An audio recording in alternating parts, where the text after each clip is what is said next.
მოგესალმებით, ბატონო პარლამენტის თავმჯდომარეო, პატივცემულო პარლამენტის წევრებო, ჩემთვის დიდი პატივია წელსაც მინისტრის ფორმატის ფარგლებში წავსდგე თქვენს წინაშე და მოგაწოდოთ სრულყოფილი ინფორმაცია გასული წლის განმავლობაში საგარეო საქმეთა სამინისტროს განხორციელებული საქმიანობის შესახებ, მაგრამ მე ვისაუბრებ არა მხოლოდ იმ მიღწევებზე და შედეგებზე, რომელიც ჩვენ საგარეო პოლიტიკის მიმართულებით ჰქონდა, არამედ ვისაუბრებ ასევე სამომავლო პერსპექტივებზეც.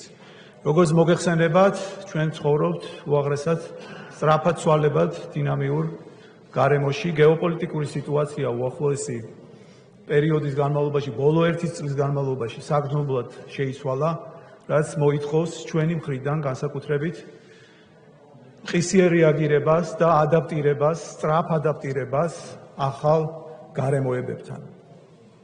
სწორედ ამაზე არის მორგებული ის ძირითადი 10 მიზანი, რომელიც ჩვენ ცოტა ხნის წინ წარუდგინეთ საზოგადოებას საგარეო პოლიტიკის მიმართულებით, 10 წლიანი გეგმის პერსპექტივის ჭრილში და ის არის სულ თანხვედრაში იმ საგარეო პოლიტიკის სტრატეგიასთან მიმართებაში, რომელიც ჩვენ სულ ცოტა ხნის წინ დავამტკიცეთ. არის ასევე სულ თანხვედრაში საქართველოს მთავრობის პროგრამასთან, საქართველოს პარლამენტის შესაბამის რეზოლუციასთან საგარეო პოლიტიკის სტრატეგიასთან მიმართებაში და ბუნებრივია ჩვენს კონსტიტუციასთან, რომელიც გულისხმობს ქვეყნის სრულფასოვან ინტეგრაციას ევროპულ და ევროატლანტიკურ სტრუქტურებში. მე მინდა გაგაცნოთ ის 10 მიზანი, რომელიც არის ჩვენთვის სახელმძღვანელო და სწორედ ამ 10 მიზნის გარშემო იყო თლიანად კონცენტრირებული საგარეო საქმეთა სამინისტრო მისი დიპლომატიური მისიების ჩართულობით. პირველი უმთავრესი მიზანი, მოგეხსენებათ, გახლავთ 10 წლიან პერსპექტივაში 2030 წლისთვის ქვეყნის დეოკუპაციის პროცესის დაწყება და მისი მიმდინარეობის შეუქცევადობა. აუცილებელია, რომ ჩვენ გქონდეს ხელშესახები პროგრესი და მივახციოთ საქართველოს სუვერენიტეტის და ტერიტორიული მთლიანობის აღდგენას. მეორე მიზანი გახლავთ ის ამბიციური მიზანი, რომელიც ყველა თქვენთაგანისთვის კარგად არის ცნობილი და ეს არის 2024 წელს განაცხადის გაკეთება ევროკავშირში წევრობაზე, თუმცა ამით არ მთავრდება ჩვენი საბოლოო მიზანი გახლავთ სრულფასოვანი ინტეგრაცია და ამის შემდეგ აუცილებელია დაიწყოს ძალიან ინტენსიური საქმიანობა იმისთვის, რომ 2030 წლამდე მოვიპოვოთ წევრობის კანდიდატის სტატუსი. მესამე მიზანი გახლავთ ნატოს ალიანსთან ერთად შემუშავებული სამოქმედო გეგმის შესაბამისად საქართველოს სრულფასოვანი გაწევრიანება ნატოში. მეოთხე მიზანი ამერიკის შეერთებულ შტატებთან სტრატეგიული პარტნიორობის თვისობრივად კიდევ უფრო მაღალ დონეზე აყვანა და ამერიკის შეერთებულთან შტატებთან ყოვლისმომცველი ჩამოყალიბებული ალიანსის შექმნა, რაც იქნება დაფუძნებული სამოკავშირეო ურთიერთობებზე, ასევე სამხედრო პოლიტიკური და სავაჭრო ეკონომიკური კომპონენტებით. მეხუთე მიზანი გახლავთ ევროპის ქვეყნებთან, როგორც ევროკავშირის, ისე ევროკავშირის არაწევრ ქვეყნებთან ერთად არსებული ფორმატების სტრატეგიულ ფორმატებამდე გარდაქმნა. ბევრი ასეთი ფორმატი მოგეხსენებათ უკვე ჩამოყალიბებულია, მაგრამ ეს უაღრესად მნიშვნელოვანია იმისთვის, რომ ჩვენ ევროპის ყველა ქვეყანა გავიხადოთ, მოკავშირეთ იმისთვის, რომ მათ დავანახოთ ჩვენი ფუნქცია და როლი მომავალ ერთიან ევროპულ ოჯახში. მეექვსე მიზანი გახლავთ მეზობელ ქვეყნებთან დაბალანსებულ პარტნიორულ ურთიერთობებზე ორიენტირებული ურთიერთსასარგებლო რეგიონალური პოლიტიკის გატარება. მეშვიდე მიზანი, რა თქმა უნდა, დეოკუპაცია ტერიტორიული თლიანობის პრინციპის დაცვით და მხოლოდ ამის შემდეგ ჩვენს ჩრდილოეთ მეზობელთან ურთიერთობის ნორმალიზაციაზე საუბარი. მერვე მიზანი ევროკავშირთან დაკავშირებადობის დიალოგის დაწყება. ეს არის ერთ-ერთი მთავარი პრიორიტეტული მიმართულება ევროკავშირში გაწევრიანებასთან ერთად, რაც ჩვენ უნდა დაგვეხმაროს საბოლოო მიზნის მიღწევაში და საქართველოს როგორც აღმოსავლეთსა და დასავლეთ შორის დამაკავშირებლის უმნიშვნელოვანესი ფუნქციის დამკვიდრება. მეცხრე მიმართულება და მიზანი გახლავთ აქტიური ეკონომიკური დიპლომატია, ინვესტიციები, სატრანსპორტო, ენერგეტიკული პრეფერენციები, საექსპორტო პირობების გაუმჯობესება და ასევე დივერსიფიცირებული საექსპორტო ბაზრის უზრუნველყოფა. და მეათე მიზანი ძლიერი დიასპორა, ძლიერი ქართულ კულტურულ საგანმანათლებლო კერებით საზღვარგარეთ და რა თქმა უნდა ჩვენი მოქალაქეების უფლებების დაცვა. რა თქმა უნდა ამ 10 წლიან გეგმის განხორციელებას ჭირდება მთლიანად ქვეყნის შიდა კონსოლიდაცია, პოლიტიკური სპექტრის კონსოლიდაცია, რადგანაც მიმაჩნია რომ ეს მიზნები არის სულ თანხვედრაში, როგორც ქვეყნის ხელისუფლებასთან, ისე ოპოზიციისთვის.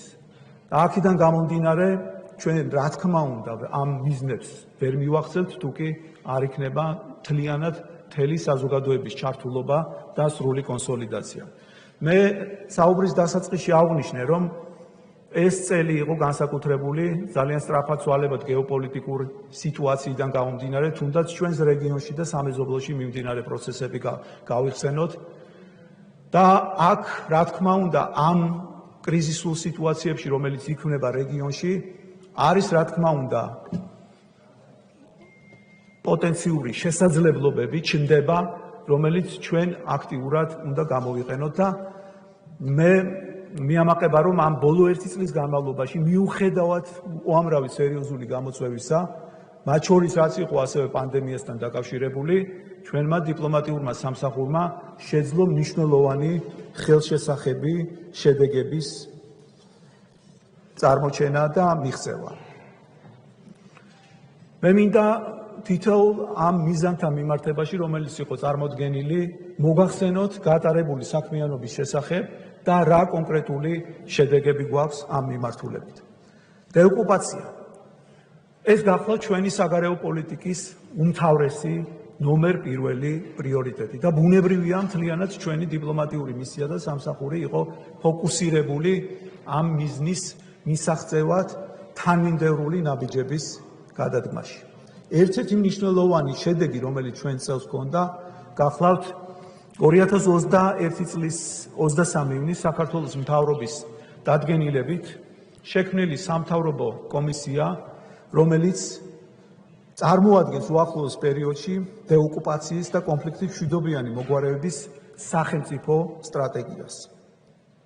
ეს სტრატეგია არის საერთო ეროვნული პროცესი, სადაც ჩართულია უკვე და უნდა იყოს ჩართული როგორც აღმასრულებელი, ისე საკანონმდებლო ხელისუფლება, საზოგადოების წარმომადგენლები, არასამთავრობო ორგანიზაციის წარმომადგენლები, რადგანაც ჩვენ აქ გვჭირდება კონსენსუსი, გვჭირდება ერთიანი პოზიცია იმ ნაბიჯებთან მიმართებაში, რამაც უნდა მეგვიყვანოს დეოკუპაციამდე. მინდა მოგახსენოთ, რომ პროცესი უკვე დაწყებულია. ჩემი მოადგილე, რომელიც ხელმძღვანელობს ამ კომისიას და რომ ეს კომისია შედგება, მასში არის ჩართული ყველა შესაბამისი უწყება, ასევე მუდმივ კავშირზე ვართ პარლამენტის შესაბამის კომიტეტებთან და ერთობლივად მიდის მუშაობა ამ სტრატეგიის პირველი, ასე ვთქვათ, პროექტის წარმოდგენასთან მიმართებაში.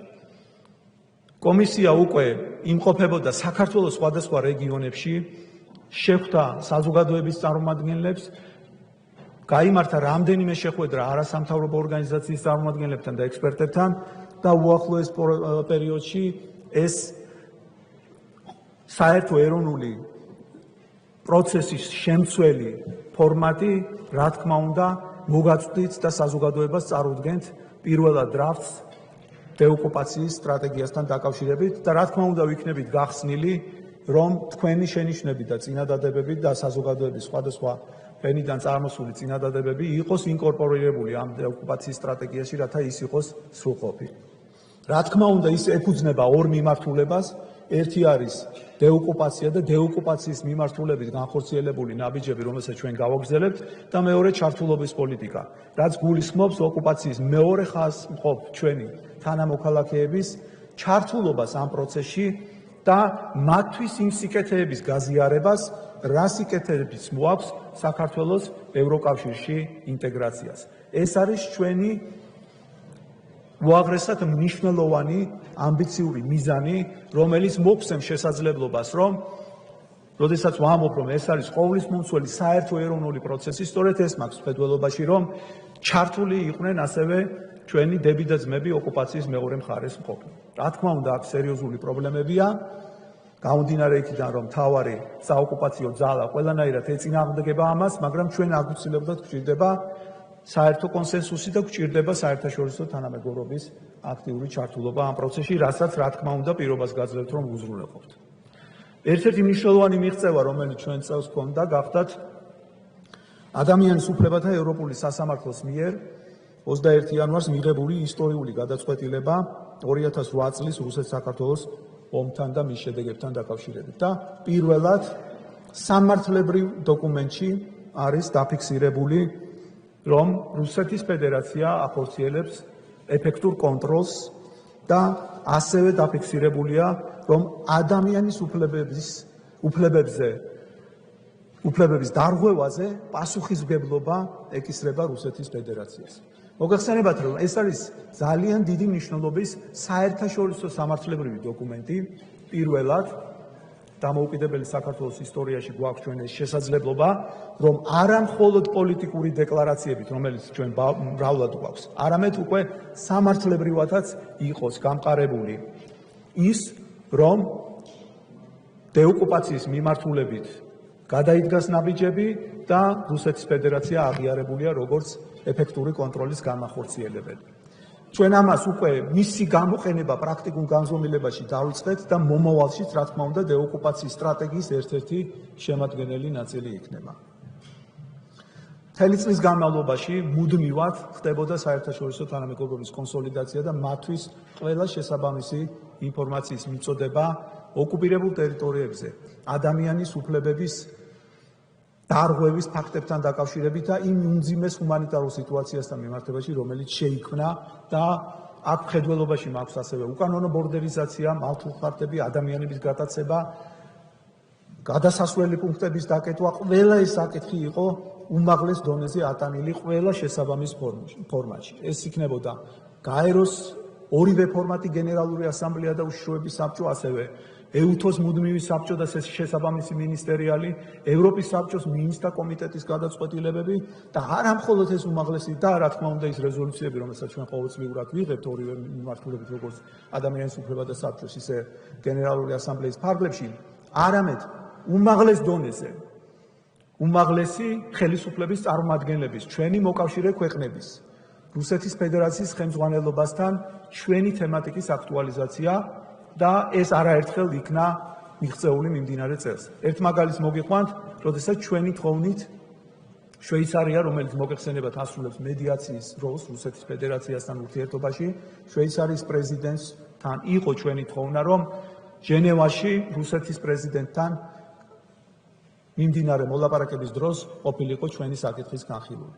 გარდა ამისა, ჩვენ გვაქვს ძალიან სერიოზული გამოხმაურებები უმაღლესი თანამდებობის პირების მხრიდან, აქ არის ამერიკის შეერთებული შტატების თავდაცვის მდივნის მხარდამჭერი განცხადებები, ლიეტუვას პრეზიდენტის, ესტონეთის პრემიერ-მინისტრის, სლოვაკეთის საგარეო საქმეთა მინისტრის, შვედეთის საგარეო საქმეთა მინისტრის განცხადებები, ასევე ძალიან მნიშვნელოვანი იყო ევროკავშირის გადაწყვეტილება, როდესაც საქართველოში მოავლინეს ევროკავშირის 3 საგარეო საქმეთა მინისტრი, იმისთვის, რომ მათ ევროკავშირისთვის წარედგინათ სრულფასოვანი ინფორმაცია ოკუპირებულ ტერიტორიებზე არსებულ სიტუაციასთან დაკავშირებით.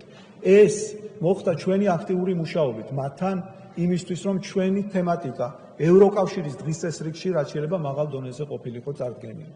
და ეს ვიზიტი მოგცემ შესაძლებლობას, რომ შემდგომში, მომავალში ევროკავშირის ყველა უმაღლეს დონეზე საქართველოს საკითხის აქტუალიზაცია მოხდეს. მე მინდა ასევე შეგახსენოთ და ჩამოვთვალო იმისთვის, რომ თვალსაჩინო გახდეს. ჩვენ ხშირად ვისმენთ, რომ საქართველოს გამხრალია საერთაშორისო რადარებიდან, რომ თითქოს ჩვენი საკითხის აქტუალიზაცია არ ხდება. მე წაგიკითხავთ მხოლოდ რომმა შემეშალოს ზუსტად და იმ ჩამონათვალს და იმ რეზოლუციებს, განცხადებებს, დეკლარაციებს, რომელიც მიმდინარე წელს ოკუპაციასთან მიმართებაში იქნა მიღებული სხვადასხვა საერთაშორისო ფორმატებში. ევროპის საბჭოს გენერალური მდივნის კონსოლიდირებული ანგარიში. ეს ანგარიში ორჯერ იყო წარდგენილი მიმდინარე წელს, აპრილში და ნოემბერში და მას მოყვა ძალიან ფართო განხილვა ევროპის საბჭოს ფორმატში. ევროპის საბჭოს მინისტრთა კომიტეტის გადაწყვეტილება. მოგეხსენებათ, რომ ეს ფორმატი მინისტრთა კომიტეტში გადაწყვეტილებების მიღება ჩვენ 2012 წლის შემდეგ ავამუშავეთ და მას აქტიურად ვიყენებთ იმისთვის, რომ ევროპის საბჭოს მინისტრთა კომიტეტში იყოს მიღებული გადაწყვეტილებები და ბოლო 5 წლის განმავლობაში მსგავსი გადაწყვეტილებები მუდმივად მიიღეთ. გაეროს გენერალური მდივნის ანგარიში აფხაზეთიდან საქართველოს და ცხინვალის რეგიონი და სამხრეთ ოსეთის საქართველოს იზოლებით გადაადგილებულ პირთა ტოლმილთა სტატუსის შესახებ. ამ რეზოლუციაზე ბევრი ითქვა და მოგეხსენებათ, რომ ჩვენი საგარეო პოლიტიკის ერთ-ერთი მთავარი პრიორიტეტული მიმართულებაა და მთელი ჩვენი დიპლომატიური რესურსი მთელი წლის განმავლობაში არის მიმართული იქითკენ, რომ ეს რეზოლუცია იყოს მიღებული და მხარდაჭერილი, რაც შეიძლება დიდი რაოდენობის მხარდამჭერებით და წელს, 2 წელია უკვე პრაქტიკაში შემოვიტანეთ ახალი ინოვაცია, არა მხოლოდ მხარდამჭერებს, არამედ რეზოლუცია, როგორც გენასამბლეის ფორმატში, ისე გაეროს უშუალობის უკაცრავად ადამიანის უფლებათა საბჭოს ფორმატში გააგვაქვს იმისთვის, რომ მას გაუჩინოთ თანასპონსორები. ანუ ეს ნიშნავს იმას, რომ ქვეყნები, რომლებიც თანასპონსორები ხდებიან, მათთვისაც ეს რეზოლუცია არის საკუთარი. აქედან გამომდინარე, წელს ჩვენ გქონდა გაზრდილი თანასპონსორების რაოდენობა, 54 იყო შარშან წერს მივახციოთ 57-ს და გაეროს ადამიანის უფლებათა საბჭოს რეზოლუციაშიც ასევე გაზრდილია რაოდენობა 59 ქვეყანამ დაასპონსორა ეს. რა თქმა უნდა, ძალიან მნიშვნელოვანია ეს რაოდენობა, მაგრამ მაინც მე ხას ვსვამ, რომ ჩვენ ყოველწლიურად ვახერხებთ ამის მიღებას და დინამიკა არის უაღრესად პოზიტიური. ასევე გაეროს ადამიანის უფლებათა საბჭოს უნივერსალური პერიოდული მიმოხილვის მესამე ციკლის ფარგლებში საქართველოს განხილვის ანგარიში, რომელიც წარდგენილი იყო და რომელიც მოიცავს ოკუპირებულ ტერიტორიაზე მძიმე ჰუმანიტარული კუთხით არსებული სიტუაციის აღწერას. ეუთოში საქართველოს მეგობარი ჯგუფის მხარდამჭერი განცხადებები. ესეც ერთ-ერთი მნიშვნელოვანი მიღწევაა, რომელიც ჩვენ გვაქვს და გავააქტიურეთ 2013 წლიდან, როდესაც ეუთოს ფარგლებში შევქმნით საქართველოს მეგობარი ქვეყნების ჯგუფი, გამომდინარე იქიდან, რომ რუსეთის ფედერაცია მუდმივად არღვევდა კონსენსუსს და კონსენსუსით მიიღება გადაწყვეტილებები ამ ორგანიზაციაში, ამიტომ ჩვენ ჩავთვალეთ მიზანშეწონილად, რომ გაგვაერთიანებინა ქვეყნების ჯგუფი და მათი სახელით წამოსულიყო დეკლარაციები, რომელიც ჩვენ თემატიკას აქტუალიზაციას არ დაუკარგავდა და ის მუდმივად იქნებოდა დღესდღეობის პრიორიტეტულ მიმართულებებში. ასევე უპრეცედენტო იყო წელს ევროკავშირი ამერიკის შეერთებული შტატების სამიტის ერთობლივი დეკლარაცია. არასდროს მსგავსი დეკლარაცია, რომელიც იყო მიძღვნილი ჩვენ კონფლიქტებთან მიმართებაში, არ ყოფილა ამ დონის ფორმატის დღის წესრიგში და ესეც მე ვფიქრობ, რომ ჩვენი სერიოზული ძალისხმევის შედეგია. ევროპარლამენტის ანგარიში და აქ მინდა მადლობა გითხრათ თქვენ პარლამენტარებს, ვინც ასევე იყავით ჩართული შესაბამის კომიტეტს საგარეო და ევროინტეგრაციის, რადგანაც ჩვენი ერთობლივი საქმიანობით შევძელით, რომ ევროპარლამენტის ანგარიში, რომლითაც იგი ევროკავშირის საბჭოს, ევროკომისიას და საგარეო საქმეთა უსაფრთხოების პოლიტიკის საკითხებში უმაღლეს კომისიის წარმომადგენლებს აძლევს რეკომენდაციებს ევროკავშირსა და რუსეთს შორის ურთიერთობის საკითხებზე და ესეც უაღრესად მნიშვნელოვანი მიღწევა. ასევე ამერიკის შეერთებული შტატების სახელმწიფო დეპარტამენტის ადამიანის უფლებათა მდგომარეობის 2020 წლის ანგარიში. ამერიკის შეერთებული შტატების სახელმწიფო დეპარტამენტის რელიგიის თავისუფალი მდგომარეობის 2020 წლის ანგარიში.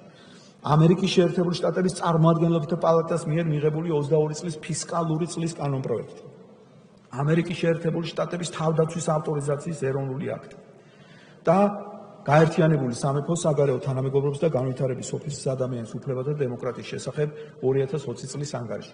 ეს არის ის ჩამონათვალი, რომელსაც 1 წლის განმავლობაში ჩვენი შრომის შედეგად ყველა შესაბამის ჩვენს პარტნიორთან ერთად და მე მინდა გითხრათ რომ ეს ძალიან სერიოზულ ყოველდღიურ საქმიანობას მუხჩაუხრა შრომას მოითხოვს ჩვენი დიპლომატებისგან, რადგანაც თითეული ხმა, თითეული მხარდამჭერი განცხადება ურთულესი მოსაპოვებელია ამ შექმნილ სიტუაციაში და ვფიქრობ რომ ამ თვალსაზრისით ჩვენ გქონდა ძალიან მნიშვნელოვანი ხელშესახების შედეგები.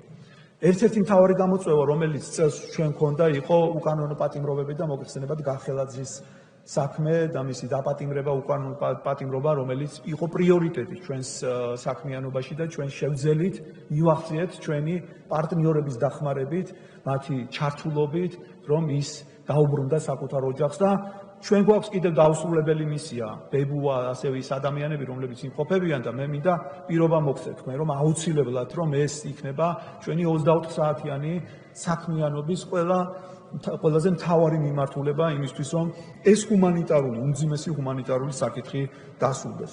82 ტატუნაშვილის სია, პრიორიტეტი და ამ მიმართულებითაც ყველა პარტნიორ ქვეყანასთან მუშაობა იმისთვის, რომ ამ გრძალავი ღონისძიებები იყოს დაწესებული იმ პირთა მიმართებაში, ვინც ამ სიაში არიან და ამ მიმართულებითაც მნიშვნელოვანი ხელშესახები შედეგები გვაქვს. ევროკავშირის სადამკვირვებლო მისიის შემდგომი გაძლიერება უმთავრესი პრიორიტეტი იყო და ამ თვალსაზრისითაც არაერთი კონსულტაცია ჩავატარეთ იმისთვის, რომ ამ მისიის საქმიანობა იყოს მუდმივად გაგრძელებული, რადგანაც ეს არის ერთადერთი საერთაშორისო მისია ადგილზე, მართალია ის ვერ ახორციელებს მის სრულმასშტაბიან, სრულფასოვან ფორმატს, მაგრამ იძლევა ობიექტურ სიტუაციას და სურათს ოკუპირებული ხაზის გასწვრივ არსებულ სიტუაციასთან დაკავშირებით, რაც გვაძლევს შემდგომ ჩვენ საშუალებას, რომ კონსოლიდაცია გავუკეთოთ საერთაშორისო თანამეგობრობას მხარდაჭერ გზავნილებში და თარგმნოთ ის პრაქტიკულ განზომილებაში.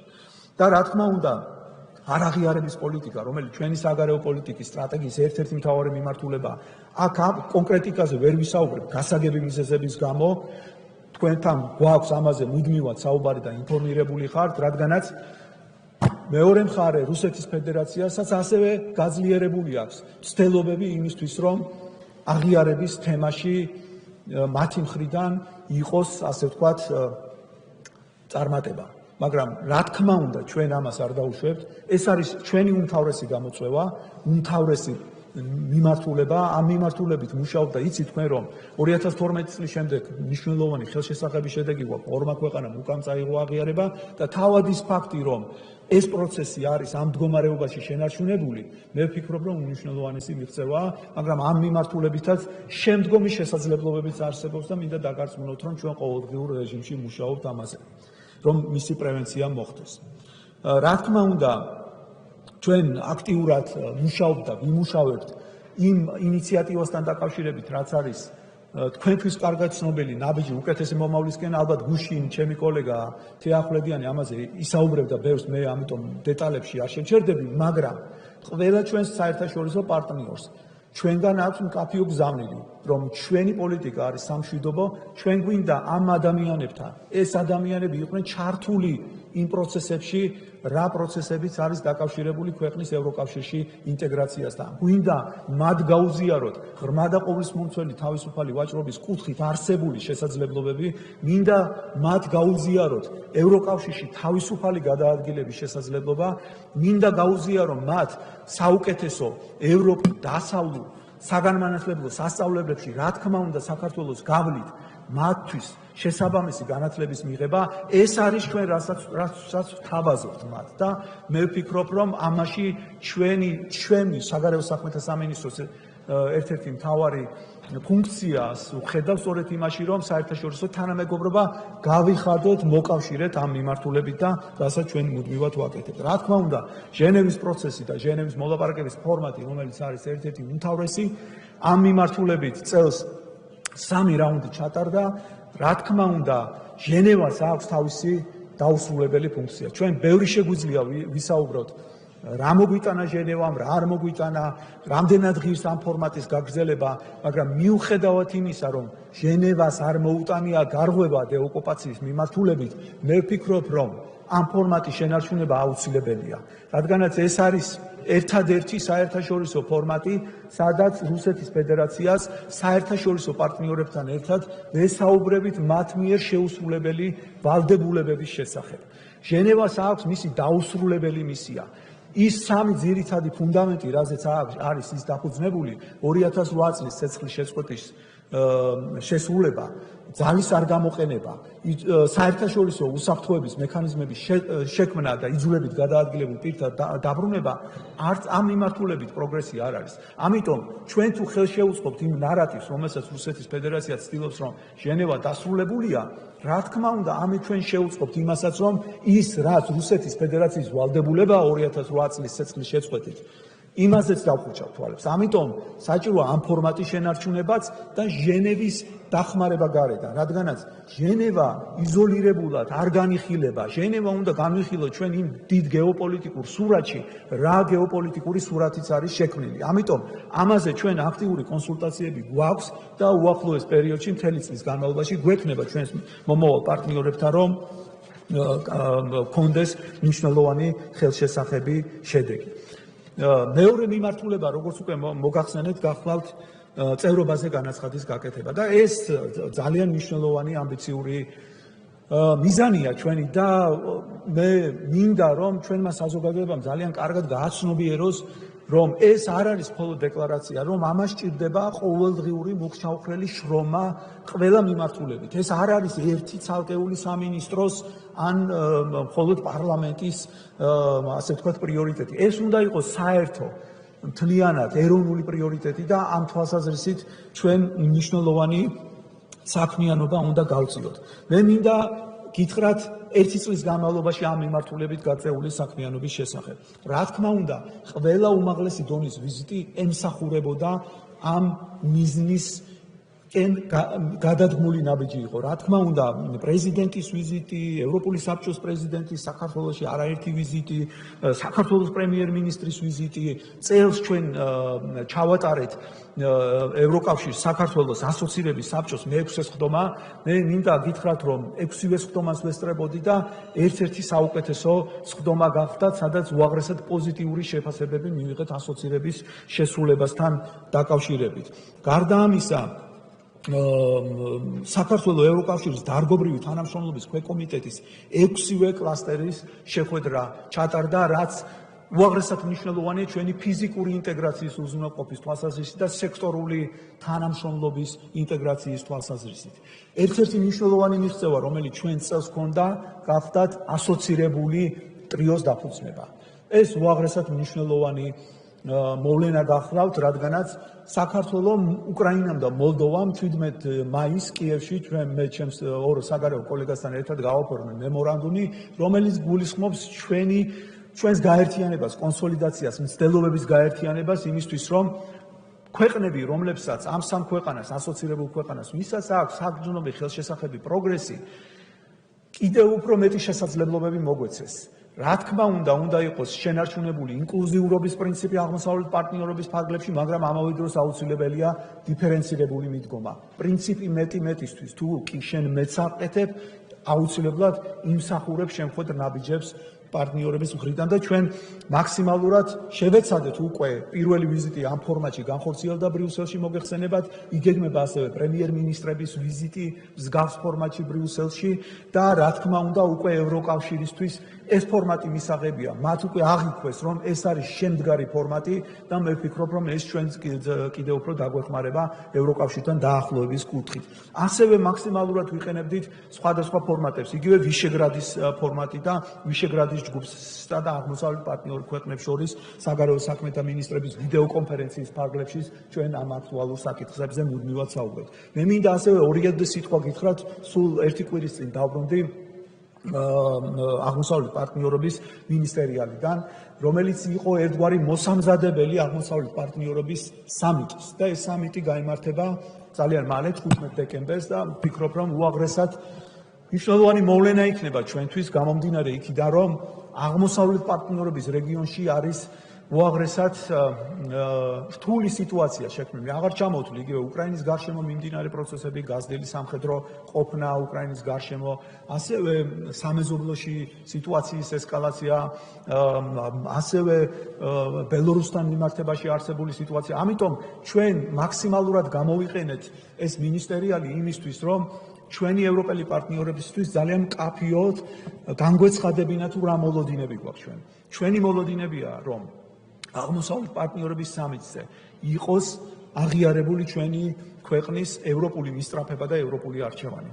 ჩვენი მიზანია, რომ აღმოსავლეთ პარტნიორების საბოლოო დეკლარაციაში სამიტზე კაფიოდ გამოიკვეთოს ევროკავშირის როლი კონფლიქტის მოგვარებასთან მიმართებაში. ჩვენი მიზანია, რომ დაკავშირებულობა იყოს აქტიურად ჩადებული აღმოსავლეთ პარტნიორების სამიტის დეკლარაციაში და ის პროექტები, რომელიც ევროკომისარმა ვარჰეიმ საქართველოში ჩამოსვლის დროს და პროექტები წარმოადგინა, ის იყოს განხორციელებული, რადგანაც ეს არის სწორედ ის საფლაგმანო პროექტები, რომელიც შესაძლებლობას მოგცემს ჩვენს მოქალაქეებს, რომ საკუთარ თავზე იგრძნონ ის სიკეთეები, რაც მოაქვს ევროკავშირში გაწევრიანების პროცესს. ეს იქნება ისეთივე სიკეთე, როგორიც იყო ვიზა ლიბერალიზაცია. ეს იქნება ისეთი სიკეთე, როგორიც იყო ღრმა და ყოვლისმომცველი თავისუფალი ვაჭრობა და ამ თვალსაზრისით მე ვფიქრობ, რომ ჩვენი მომავალი საქმიანობა იქნება სწორედ ამაზე მიმართული და პრიორიტეტი, რა თქმა უნდა. ასევე მინდა გითხრათ, რომ მიმდინარე წელს მუშაობა განაახლა სამთავრობო კომისიამ ევროკავშირში ინტეგრაციის კუთხით და პრემიერ-მინისტრის დავალებით თითოეულ სამინისტროს აქვს კონკრეტული დროში გაწერილი სამუშაო გეგმა და ეს სამუშაო გეგმაც დამტკიცებულია თუ რა ნაბიჯები უნდა გადაიდგას ასოცირების დღის წესრიგის იმპლემენტაციასთან მიმართებაში, იმისთვის რომ ჩვენ ყველანაირად ვიყოთ მზად 2024 წლისთვის. გარდა ამისა, მოგეხსენებათ თქვენ, რომ იგივე სამეულის ფორმატში ჩვენ ბათუმში უმასპინძლეთ პრეზიდენტებს უკრაინის, მოლდოვის, საქართველოს პრეზიდენტს და მიღებული იქნა ერთობლივი დეკლარაცია. ესეც არის ძალიან სერიოზული განაცხადი და ვფიქრობ ძალიან შეგვიწყობს ხელს ამ მიზნის მიღწევაში. რა თქმა უნდა, საქართველოს წარმატებით მონაწილეობა ევროკავშირის შესაბამის პროგრამებში, როგორიცაა Erasmus+, Creative Europe, Horizon 2020 და ასე შემდეგ, რაც ფიზიკური ინტეგრაციის თვალსაზრისით მოგვიტანს ჩვენ ხელშესახებ შედეგს და ასევე სექტორული ინტეგრაციის კუთხით მაქსიმალურ ჩართულობა ევროკავშირის პროექტებში და სააგენტოებში. მნიშვნელოვანი ასევე იცოდეთ, რომ უახლოეს დღეებში დაგეგმილი არის ბრიუსელში 25 ნოემბერს ევროკავშირსა და საქართველოს შორის უსაფრთხოების დიალოგის განახლება. და სწორედ ეს არის ის, რაც იგივე დეოკუპაციის კონტექსტში უნდა განვიხილოთ, რაგაც ევროკავშირი მოგეხსენებათ არის ერთ-ერთი მთავარი აქტორი ჟენევის მოლაპარაკების ფორმატში და ამ თვალსაზრისით ამ უსაფრთხოების დიალოგს ძალიან დიდი მნიშვნელობა ექნება. უვიზო რეჟიმის შეუფერხებელი ფუნქცია ერთ-ერთი მნიშვნელოვანი ამოცანა იყო წლის განმავლობაში და ჩვენ იხილეთ თქვენ, რომ ძალიან პოზიტიური ანგარიში გამოაქვეყნა ევროკავშირმა ვიზის იმპლემენტაციასთან დაკავშირებით. ჩვენ მუდმივად გვიჭირავს პულსზე ხელი, რადგანაც არ გაიზარდოს საქართველოსთან თავშესაფრის მაძიებელთა რაოდენობა და ის საკანონმდებლო მადლობა მინდა გითხრათ იმ საკანონმდებლო ცვლილებებისთვის, რომელიც თქვენ მიიღეთ, რადგანაც ეს ძალიან გვეხმარება ჩვენ ამ სავიზო ვიზა ლიბერალიზაციის იმპლემენტაციის პროცესში და ეს თქვენი დამსახურებაა და მინდა რომ ამ კოორდინირებული საქმიანობისთვის დიდი მადლობა გითხრათ. ასევე 17 მივახციეთ იმას, რომ საქართველოს უსაფრთხო ქვეყნად აღიარა ევროკავშირის 17-მა ქვეყანამ. ყველა იმ ქვეყანამ, რომ სადაც კი არსებობს ეს ფორმატი, ჩვენ შევძველით, რომ 17-ვე ქვეყანაში არის აღიარებული როგორც უსაფრთხო ქვეყანა და ბოლო ჩვენი მნიშვნელოვანი შედეგი გახდათ COVID-19-თან დაკავშირებით ჩვენი სერტიფიკატების აღიარება, ძალიან სერიოზული საქმიანობა იყო გაწეული შესაბამის უწყებებთან ერთად, ჯანდაცვის სამინისტროსთან ერთად, პრემიერ-მინისტრის აპარატთან ერთად და მოგეხსენებათ, რომ ორშაბათს იყო მიღებული ეს გადაწყვეტილება და ჩვენს მოქალაქეებს აქვს შესაძლებლობა არა მხოლოდ ევროკავშირის წევრ ქვეყნებში, არამედ იმ ქვეყნებში, ვის COVID სერტიფიკატებსაც აღიარებს ევროკავშირი, ასეთი არის მთლიანობაში 40-მდე ქვეყანაა, რომ ჩვენ მოქალაქეებს ექნებათ თავისუფლად გადაადგილების საშუალება. მესამე მიმართულება, რა თქმა უნდა, ერთ-ერთი მნიშვნელოვანი გახლავთ ნატო და ნატოში სრულფასოვანი ინტეგრაცია ჩვენი უმთავრესი პრიორიტეტია. აქაც ამ პრიორიტეტის იმპლემენტაცია, ამ პრიორიტეტის უზრუნველსაყოფად ჩვენ მთელი წლის განმავლობაში ძალიან ბევრი ღონისძიება განვახორციელებთ, უმაღლესი დონის ვიზიტები. მოგეხსენებათ, რომ საქართველოს პრეზიდენტი, პრემიერ-მინისტრი, ჩემი ვიზიტი ბრიუსელში, ასევე ნატოს სამხრეთ კავკასიაში სპეციალური წარმომადგენლების ვიზიტები, ჯეიმს აპატურაის და მისი შემცვლელის ხავიერ კოლომინას ვიზიტი უაღრესად მნიშვნელოვანი იყო და წლის განმავლობაში ერთ-ერთი მნიშვნელოვანი შედეგად მიმაჩნია ჩვენ განახლებული არცებითი პაკეტის მიღება, რომელიც იმ პრაქტიკული ინსტრუმენტების იმპლემენტაციის კუთხით, რომელიც გვაახლოებს ნატოს წევრობას, არის უაღრესად მნიშვნელოვანი. შავი ზღვის უსაფრთხოების საკითხებზე სტრატეგიული დიალოგი დავიწყეთ. ესეც მნიშვნელოვანი მიღწევაა და ამ თვალსაზრისით ნაკის ფორმატში გამართული ბოლო შეხვედრა, სადაც სწორედ კონკრეტულ თანამშრომლობის პერსპექტივებზე იყო საუბარი, მნიშვნელოვან შედეგად მიმაჩნია. საქართველოს როგორც ასპირანტმა ქვეყანამ ასევე მონაწილეობა მიიღო ნატო 2030-ის ანგარიშის შემუშავებაში. თავად ის ფაქტი, რომ ჩვენ ნატოელ ექსპერტებთან ერთად ჩართული ვართ ამ პროცესში, არის იმის მანიშნებელი, თუ რაოდენ დიდ მნიშვნელობას ანიჭებს ნატო საქართველოსთან ურთიერთობას და ჩვენი ინტერესები, ჩვენი წინადადები აუცილებლად ღია კარის პოლიტიკის კონტექსტში გათვალისწინებული იქნება და მე ამაში დარწმუნებული ვარ. და მნიშვნელოვანია, რომ ამ კონსულტაციების შედეგად ექსპერტთა ჯგუფი ალიანს მკაფიო რეკომენდაციას აძლევს, რომ დარჩეს 2008 წლის ბუხარესტის სამიტის გადაწყვეტილების ერთგული და გადადგას კონკრეტული ნაბიჯები ამ გადაწყვეტილების განსახორციელებლად. ერთ-ერთი ყველაზე მნიშვნელოვანი ხელშესახების შედეგი წელს გახდათ 21 წლის 14 ივნისის ნატოს სამიტი, რომელიც დასრულდა კომუნიკის მიღებით და ამ კომუნიკეში საქართველოს მიმართ ძალიან მრავალი მხარდამჭერი გზავნილი იქნა ასახული. ჩვენ აქტიურად მუშაობდით. გახსოვთ თქვენ როგორ გვაკრიტიკებდნენ, რომ საქართველოს სამიტთან მიმართებაში არ იყო თითქოს დაპატიჟებული და ჩვენ იქ არ ვიქნებოდით, მაგრამ შედეგი აბსოლუტურად სხვა დადგა. შედეგი დადგა ის, რომ სამიტის კომუნიკეში არის ძალიან მსუხე, ძალიან მკაფიო, მხარდამჭერი და ეს არ მოეპოვება, რა თქმა უნდა, შრომის და იმ აქტიური კომუნიკაციის გარეშე, რომელიც ჩვენ მთელი წლის განმავლობაში ჰქონდა ჩვენს ნატოელ პარტნიორებთან. მე მინდა თქვენი ყურადღება შევჩერო რამდენიმე დეფინიციაზე, რომ გადაწყვეტილებით დადასტურდა, რომ საქართველოს გახდება ნატოს წევრი ქვეყანა და აღიარებულ იქნა, რომ საქართველოს აქვს ყველა პრაქტიკული ინსტრუმენტი, რათა მოემზადოს საბოლოო წევრობისთვის. გაჩნდა ახალი ჩანაწერიც, რომელიც მსგავსი ადრე არ ყოფილა და სადაც ასახულია, რომ მოკავშირეების მხარდაჭერა საქართველოს სუვერენული უფლების მიმართ აირჩიოს საგარეო პოლიტიკური პრიორიტეტები. და ასევე უმაღრესად მნიშვნელოვანია ნატოს გაფართოების საკითხზე ნებისმიერი მესამე მხარის ჩარევის, ანუ ვეტოს დადების დაუშვებლობა. ეს მე ვფიქრობ ძალიან სერიოზული შედეგია ნატოს უმაღლეს ფორმატში ჩვენი საკითხის ასეთ დონეზე და ასეთი მასშტაბით წარმოჩენის კუთხით და ჩვენ უკვე აქტიურად ვემზადებით მომავალი წლის 22 წლის ნატოს მადრიდის სამიტისთვის. მე ვფიქრობ, რომ ეს ძალიან მნიშვნელოვანი სამიტი იქნება და ის ფაქტი, რომ მე სულ ცოტა ხნის წინ მივიღე მიპატიჟება ნატოს მინისტერიალზე, ჩემს უკრაინელ კოლეგასთან ერთად ეს მინისტერიალი 1 დეკემბერს გაიმართება რიგაში, ადასტურებს სერიოზულობას ჩვენი ნატოელი პარტნიორების მხრიდან იმ პროგრესის აღიარების, რა პროგრესიც ჩვენს ქვეყანას აქვს ნატოში ინტეგრაციის გზაზე.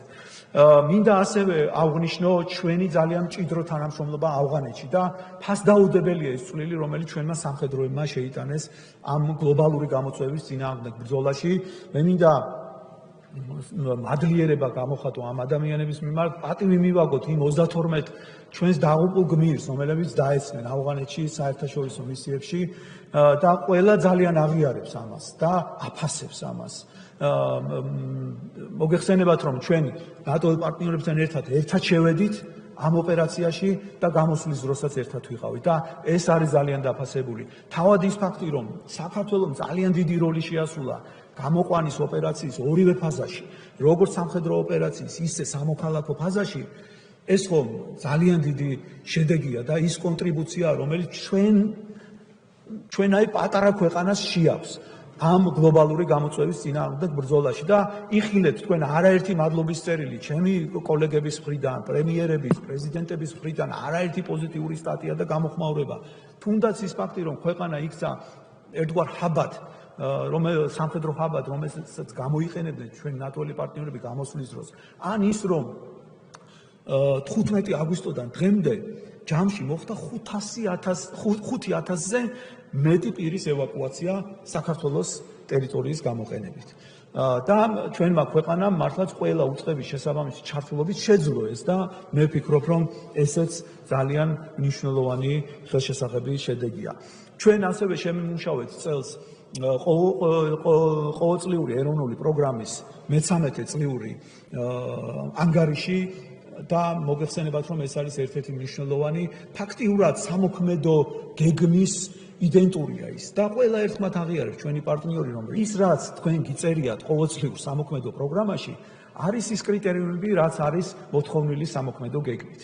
ანუ ჩვენ უკვე ფაქტიურად მოქმედებთ როგორც მოკავშირე, მაგრამ პოლიტიკური გადაწყვეტილება არ არის ამასთან დაკავშირებით. მაგრამ ყველაფერი უნდა გავაკეთოთ იმისთვის, რომ ვიყოთ მზად იმ მომენტისთვის, როდესაც ეს გადაწყვეტილება მომწიფდება და სწორედ ასეთი ნაბიჯებით, რა ნაბიჯებსაც ჩვენი ხელისუფლება დგას ნატოში ინტეგრაციის კუთხით. სულ ცოტა ხნის წინ ჩვენ ოქტომბერში შევიმუშავეთ 21 წლის წლიური ეროვნული პროგრამის თვითშეფასების დოკუმენტი და ამ დოკუმენტზე დაყრდნობით უკვე 21 წლის ბოლოს ალიანსი შეიმუშავებს 21 წლის შეფასების დოკუმენტს და ვფიქრობ, რომ ესეც ძალიან პოზიტიური იქნება. ისევე როგორც პოზიტიური იყო ის 6 სხდომა, რომელიც ნატო საქართველოს კომისიის ფარგლებში მიმდინარე წელს ჩატარდა. მეოთხე მიმართულება, როგორც თქვენ გითხარით, გახლავთ ამერიკის შეერთებულ შტატებთან სტრატეგიული პარტნიორობა და სამოკავშირეო ურთიერთობების ჩამოყალიბება ყველა მიმართულებით, როგორც თავდაცვის და უსაფრთხოების სფეროში, ისე ეკონომიკური განზომილებით და ჩვენი ამბიციაა, რომ თანამშრომლობის ის დონე, რაც გვაქვს უსაფრთხოების სფეროში, თავდაცვის და უსაფრთხოების კუთხით, ავიყვანოთ იმ დონეზე, უпростоრად ეკონომიკური თანამშრომლობის დონე ავიყვანოთ იმ დონეზე, რა დონეც გვაქვს თავდაცვის და უსაფრთხოების კუთხით. მე მინდა გითხრათ, რომ მართლაც ბოლო 1 წლის განმავლობაში ვიზიტების თვალსაზრისით ძალიან მნიშვნელოვანი იყო, რადგანაც 1 წლის განმავლობაში საქართველოში იმყოფებოდა როგორც სახელმწიფო მდივანი, ისე თავდაცვის მდივანი. ზუსტად 1 წლის წინ 18-19 ნოემბერს საქართველოში იმყოფებოდა სახელმწიფო მდივანი მაიკ პომპეო და ჩვენ გქონდა ძალიან შინაარსიანი საგნობრივი საუბარი მასთან. რა თქმა უნდა, ის წინა ადმინისტრაციის წარმოადგენდა, მაგრამ განგრძობითობა, თანმიმდევრულობა ჩვენ გვაქვს ამერიკის შეერთებულ შტატებთან და ამის ნათელი დადასტურება უკვე შემდგომ განვითარებული ურთიერთობები. ძალიან მალე მე ვიყავი ერთ-ერთი საგარეო მინისტრი იმ მინისტრებს შორის, ვისთანაც ამერიკის შეერთებული შტატების სახელმწიფო მდივანმა განახორციელა სატელეფონო ზარი. ეს იყო უაღრესად მნიშვნელოვანი სატელეფონო ზარი ავღანეთში ოპერაციის გამოყვანის წინ. და მიანიშნებს იმაზე, თუ რაოდენ დიდი მნიშვნელობა აქვს ამერიკის შეერთებული შტატებისთვის მისთვის საქართველოსთან როგორც სტრატეგიულ პარტნიორთან ურთიერთობას. და ეს ჩვენი ქვეყნის ამ სტრატეგიული პარტნიორობის აღიარება იყო. ჩვენ გქონდა საგნობრივი საუბარი ყველა ძირითად მიმართულებაზე, როგორც თავდაცვის მიმართულებით, ისე უსაფრთხოების კუთხით, გამოწვევებზე, მათ შორის ეკონომიკური კუთხით და მე მას დაუდასტურე, რომ საქართველო არის რეგიონში ამერიკის ყველაზე ახლო და სანდო პარტნიორი და ჩვენ ამას ვაკეთებთ იმ კონკრეტული ნაბიჯებით, რა ნაბიჯებსაც დგამთ ამერიკის შეერთებულ შტატებთან სტრატეგიული პარტნიორობის გაძლიერების კუთხით. ასევე მნიშვნელოვანი იყო თავდაცვის მდივნის ვიზიტი, ცოტა ხნის წინ განხორციელებული და თუ კი გავითვალისწინებთ დროის რა მონაკვეთში გაკეთდა, რა შინაარსის განცხადებები გაჟღერდა, რა მემორანდუმი გაფორმდა, ეს კიდევ დამატებით დატვირთვას აძლევს ამერიკის შეერთებული შტატების თავდაცვის მდივნის ლოიდ ოსტინის ვიზიტს. მოგეხსენებათ, რომ გაფორმდა ახალი მემორანდუმი საქართველოს თავდაცვის უნარიანობის და შეკავების შესაძლებლობის გაძლიერების ინიციატივასთან დაკავშირებით.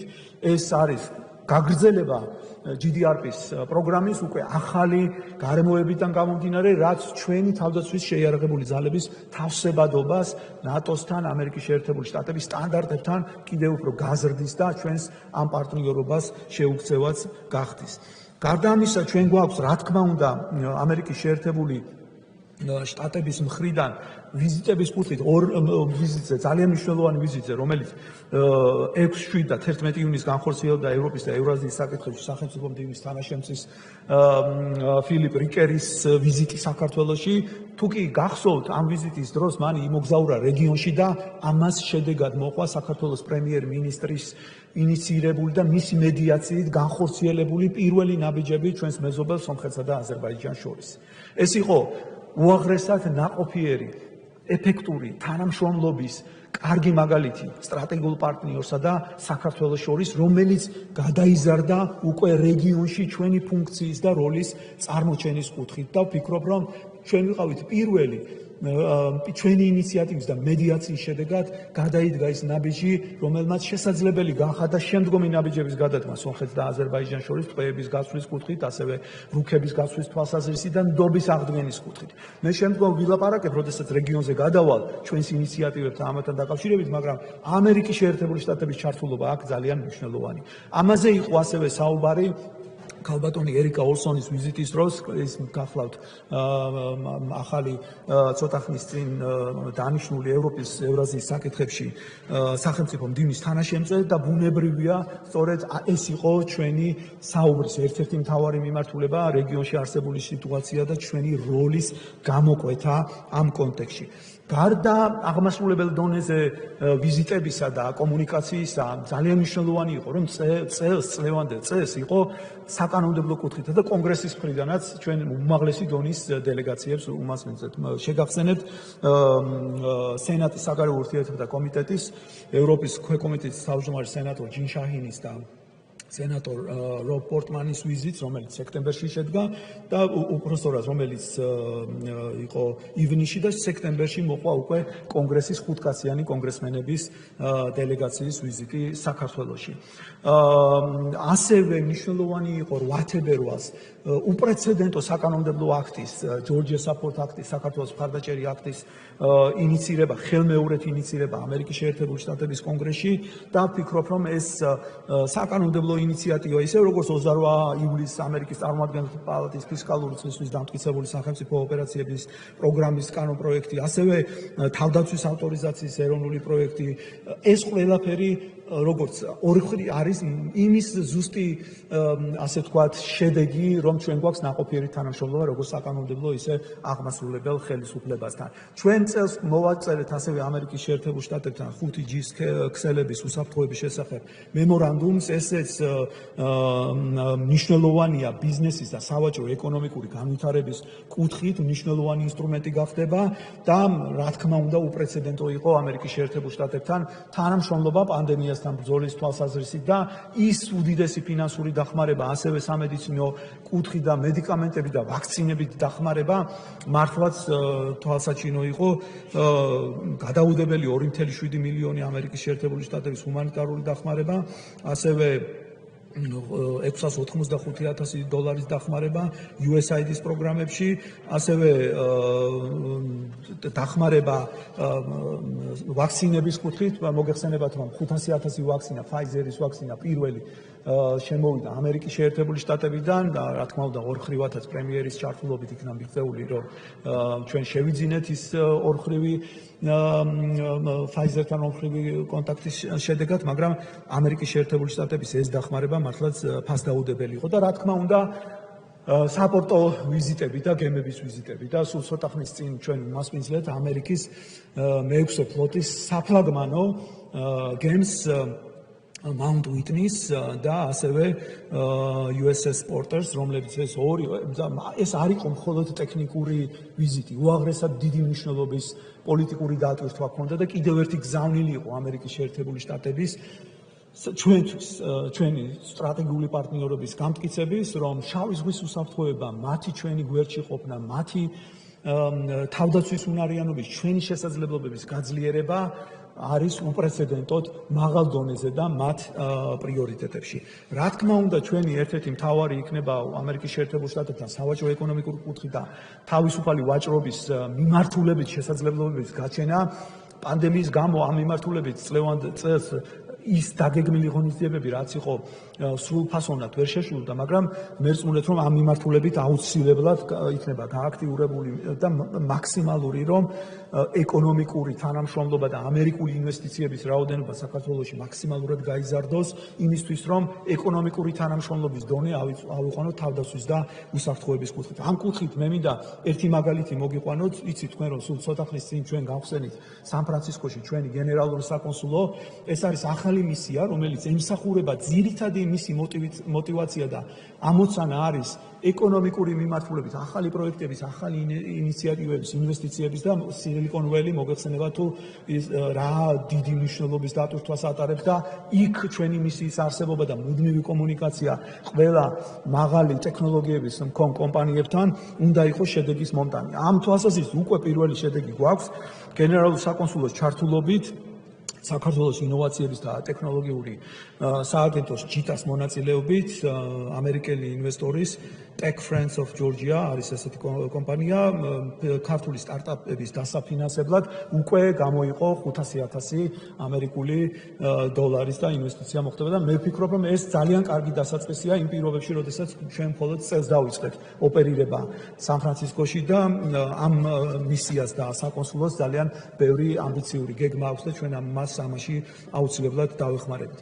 ერთ-ერთი მთავარი მიზანი ჩვენი სტრატეგიის გახლავთ კიდევ ევროპის ქვეყნებთან სტრატეგიული პარტნიორობის ფორმატებში გარდაქმნა ამ ურთიერთობის, რომელიც ჩვენ გვაქვს და მთავარი ამბიცია ჩვენი არის, რომ ევროკავშირის ქვეყნები გავიხადოთ ჩვენს მოკავშირეებად, მათ დავანახოთ ჩვენი ფუნქცია და როლი იმ თლიან ევროპულ ოჯახში, საიდანაც მივისწრაფით. აქედან გამომდინარე, ის სტრატეგიული ფორმატები, რომელიც ჩვენ გვაქვს ევროკავშირთან, იყო მაქსიმალურად ამოქმედებული წელს, შესაბამისი ვიზიტებით, ორმხრივი ვიზიტებით და ასევე იქნება მომავალ-წელსაც მთავარ პრიორიტეტებს შორის.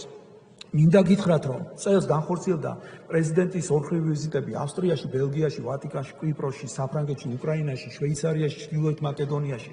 პრემიერ-მინისტრის ვიზიტები ბელგიაში, ესპანეთში, უკრაინაში, კოპის ფარგლებში, კლიმატის გლაზგოში ჩვენ ორმხრივი შეხვედრები განვახორციელეთ ევროკავშირის წევრი ქვეყნების პრემიერებთან და პრეზიდენტებთან და ასევე ჩემი ორმხრივი ვიზიტები, რომელიც ევროკავშირის წევრი ქვეყნებში განხორციელდა და სწორედ ამ მიზანს ემსახურება, რომ ჩვენ ახალი ფორმატები დავაფუძნოთ და გადავიყვანოთ ის სტრატეგიულ ფორმატების ფარგლებში. მოგეხსენებათ, რომ 21 წელს ჩვენ უმასპინძლეთ ლიეტუვას, მონტენეგროს, პოლონეთის პრეზიდენტების ორმხრივ ვიზიტს, ასევე უკრაინის და მოლდოვის პრეზიდენტები ბათუმში იყვნენ, ასევე უმასპინძლეთ უკრაინის პრემიერს. მე მინდა ჩამოვთვალო ასევე ერთობლივი ვიზიტები, რომელიც ევროკავშირის ეგიდით გააკეთა საგარეო მინისტრების დონეზე, ეს იყო ავსტრიის, ლიეტუვას, რუმინეთის საგარეო საქმეთა მინისტრების, ასევე შედგა გაერთიანებული სამეფოს ლატვიის, ლიეტუვას, სლოვაკეთის, უნგრეთის, შვედეთის საგარეო საქმეთა ვიზიტები. ოქტომბერში შედგა ჩემი ვიზიტი სლოვენიაში და ეს შემთხვევითი არ იყო, რადგანაც სლოვენია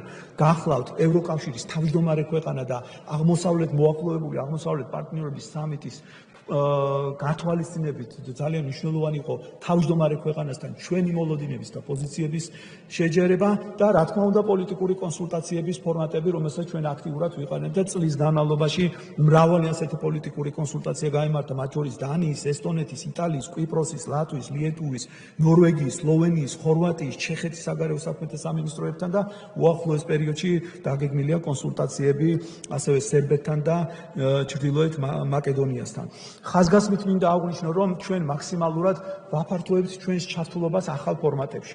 წელს პირველად საქართველოს საგარეო საქმეთა მინისტრების ახალ ფორმატში იყო მიწვეული, ეს 23 აპრილს მოხდა, როდესაც ბუხარესტში ჩვენს უკრაინელ კოლეგასთან ერთად პირველად მივიღე მონაწილეობა რუმინეთ, პოლონეთ, თურქეთის სამმხრივ მინისტერიალში და პირველად მოხდა საქართველოს ჩართვა ამ მინისტერიალში, რადგანაც კიდევ ერთხელ გამოიყო შავი ზღვის კომპონენტის და შავი ზღვის გეოგრაფიული არეალის მნიშვნელობა, სადაც საქართველოს როლი ყველამ ძალიან კარგად იცის თუ რა არის ჩვენი ქვეყნის როლი. ვორდროპის დიალოგი მთავარი ბრიტანეთთან ერთ-ერთი პრიორიტეტულია. წელს შევიდა პირველი იანვრიდან ძალაში შევიდა სტრატეგიული პარტნიორობის და თანამშრომლობის შესახებ შეთანხმება. ორჯერ შედგა სატელეფონო საუბარი და ჩვენ დისტანციურად ვორდროპის დიალოგის ფაქტიურად ყველა ფორმატის მიმართულება ჩემს ბრიტანელ კოლეგათან დავფარეთ. ფიზიკური შეხვედრა წელს ვერ მოხდა, მაგრამ დაგეგმილი არის მომავალ წელს და ასევე მინდა ჩვენს ბრიტანელ კოლეგებს განსაკუთრებული მადლიერება გამოხატო მათ მიმართ, ასევე სამხედრო თანამშრომლობის კუთხით.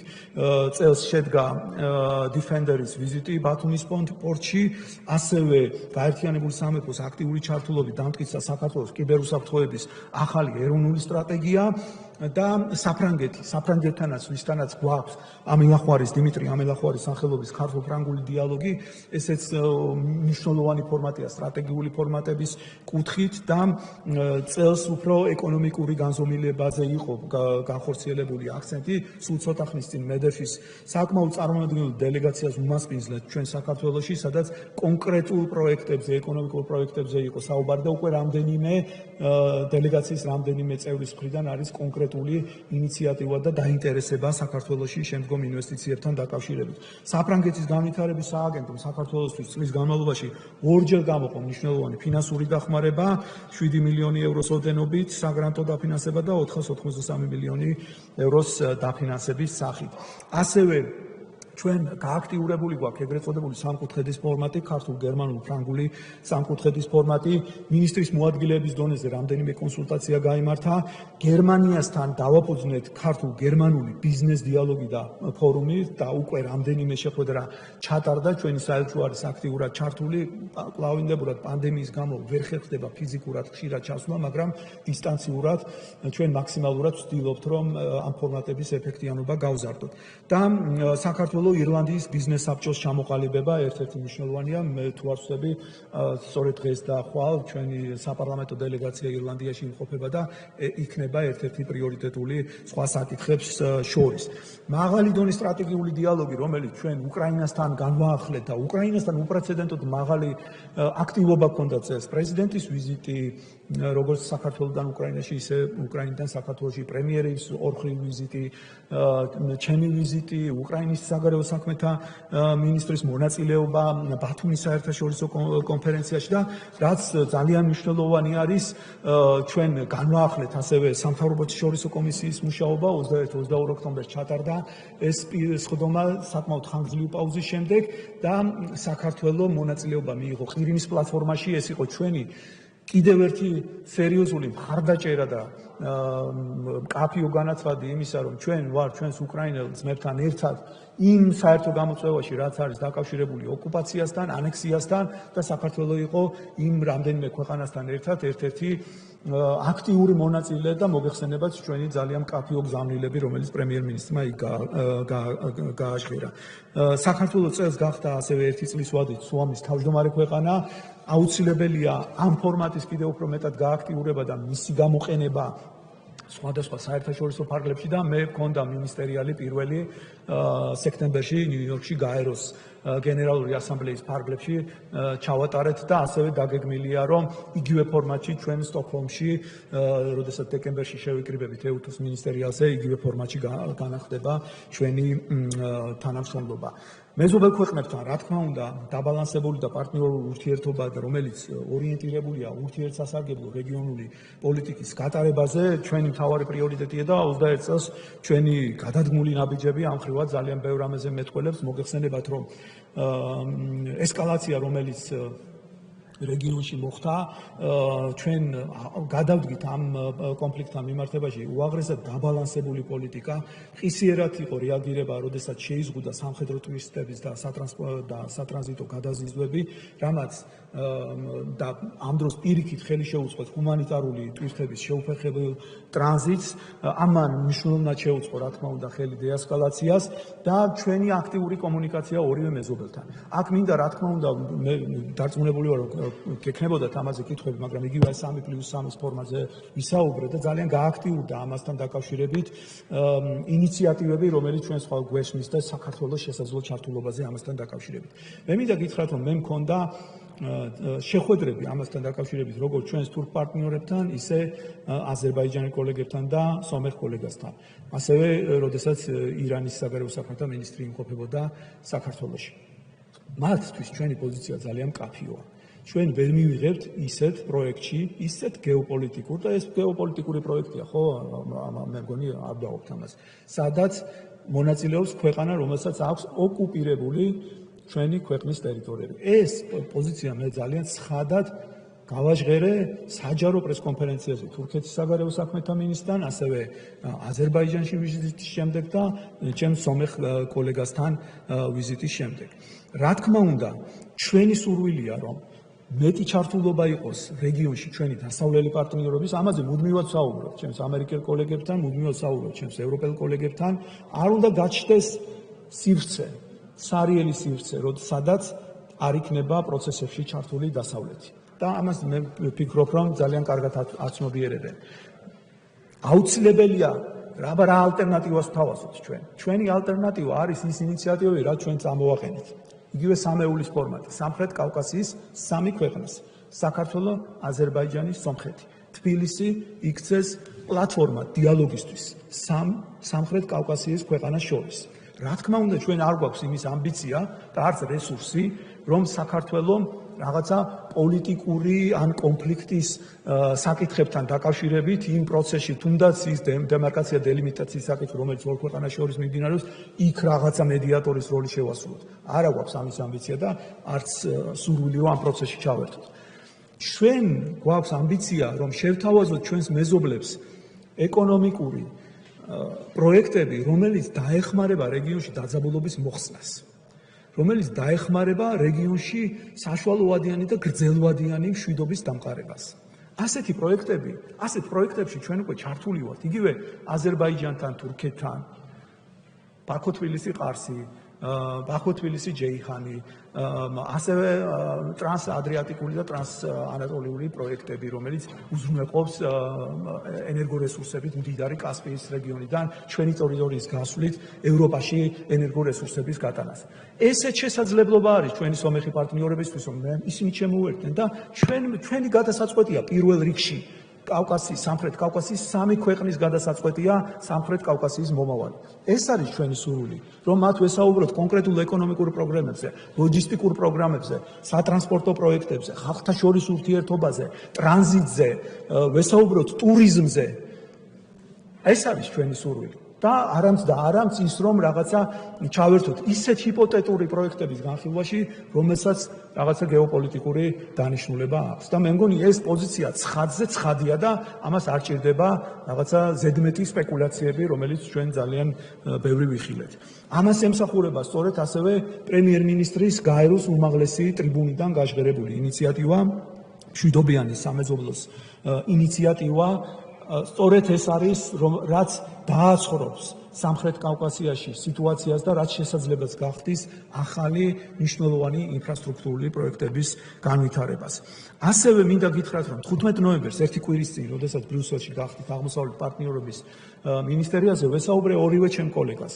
მე მათთან კომუნიკაციის პრობლემა არ მაქვს, მუდმივად სატელეფონო კავშირზე ვართ, როგორც სომეხ, ისე აზერბაიჯანის კოლეგასთან და ვისაუბრეთ სწორედ ამ თემებზე, რა უნდა გაკეთდეს სამხრეთ კავკასიის 3 ქვეყანას შორის, იმისთვის რომ ჩვენი ინიციატივები იყოს თარგმნილი პრაქტიკულ განზომილებაში და მათი მხრიდან მე მაქვს სრული გაგება და მერწმუნეთ, რომ ჩვენ თანმიმდევრულად აქ არ შეიძლება აჩქარებამ შეიძლება უკუ შედეგები მოგცეს და ჩვენ უნდა ვიყოთ თანმიმდევრული ძალიან ზუსტად განსაზღვროთ რა ნაბიჯის შემდეგ რა ნაბიჯია გადასადგმელი იმისთვის რომ არ დავაზიანოთ საბოლოო პროცესის ჩვენი რეგიონალური თანამშრომლობის კუთხით.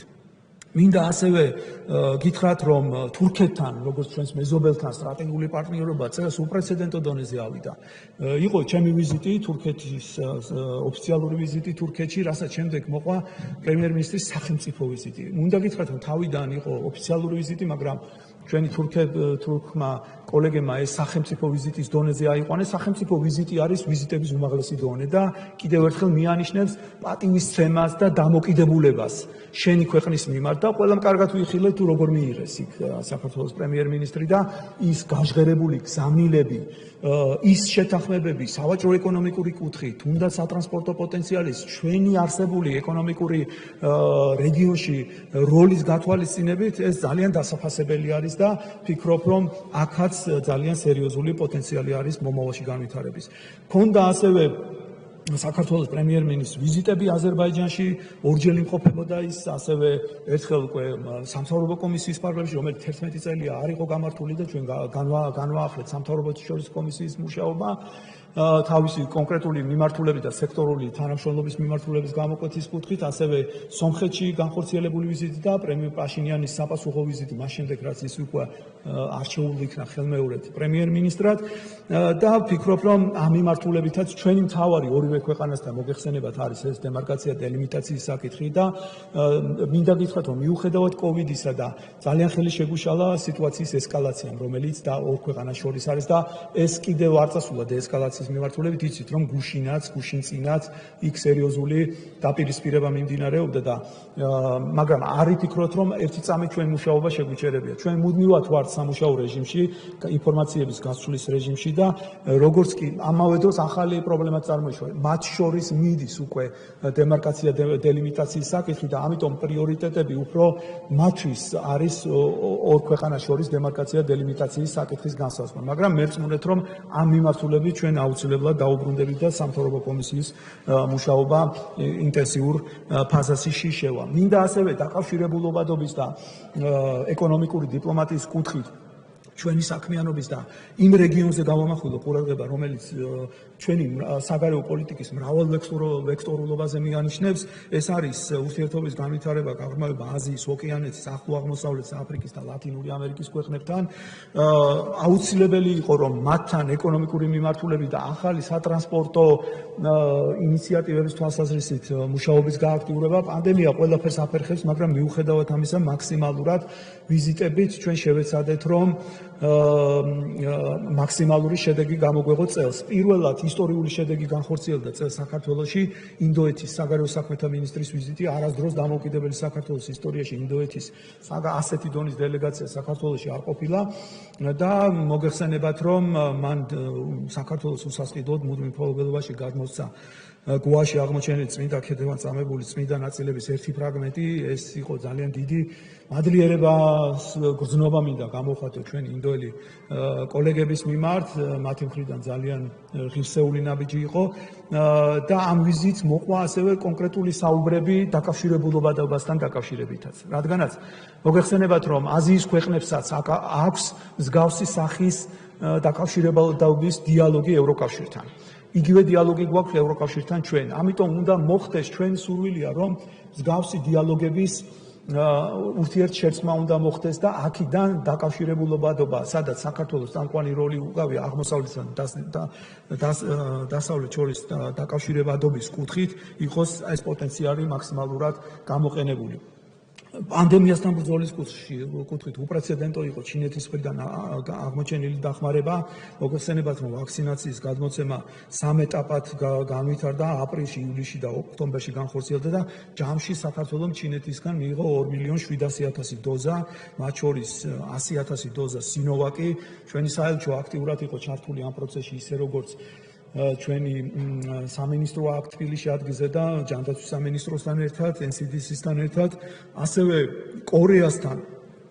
კორეას მთავრობასთან აქტიური მუშაობის შედეგად გამოიყო $400,000 ჰუმანიტარული დახმარება, რომელიც ძირითადად სამედიცინო აღჭურვილობას მოხმარდა. იაპონიის მთავრობამ საქართველოს მთავრობისთვის გამოყო 300 მილიონი იაპონური იენის, ეს დაახლოებით $2.5 მილიონი არასაპროექტო საგრანტო დახმარება და ამ პროექტის ფარგლებში ერთ-ერთმა შეპესემ იაპონიის უზრუნველყო 110 ერთეული დეფიბრილატორის და 155 ერთეული ელექტროკარდიოგრაფიის ქართული მხარისთვის 2 ეტაპად მაისსა და სექტემბერში გადმოცემა და აქაც ჩვენ აქტიურად ვიყავით ამ პროცესში ჩართული მთლიანად საელჩო. გალფის ქვეყნებთან ურთიერთობა იგივე ეკონომიკური კომპონენტის კუთხით ძალიან მნიშვნელოვანია.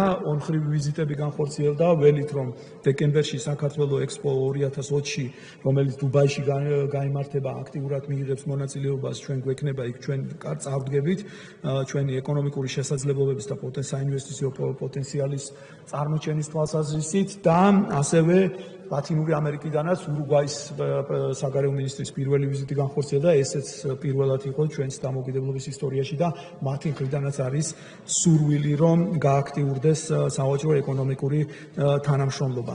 მრავალმხრივ ურთიერთობებზე მე ძირითადად ვისაუბრე საერთაშორისო ორგანიზაციის ფარგლებში ჩვენი დეოკუპაციასთან მიმართებაში, მაგრამ მინდა ასევე რამდენიმე მიმართულებას შევეხო, რომ მაქსიმალურად არის ჩვენი მხრიდან ამოქმედებული და გამოყენებული გაეროს უშიშროების საბჭოს ფორმატის შესაძლებლობები.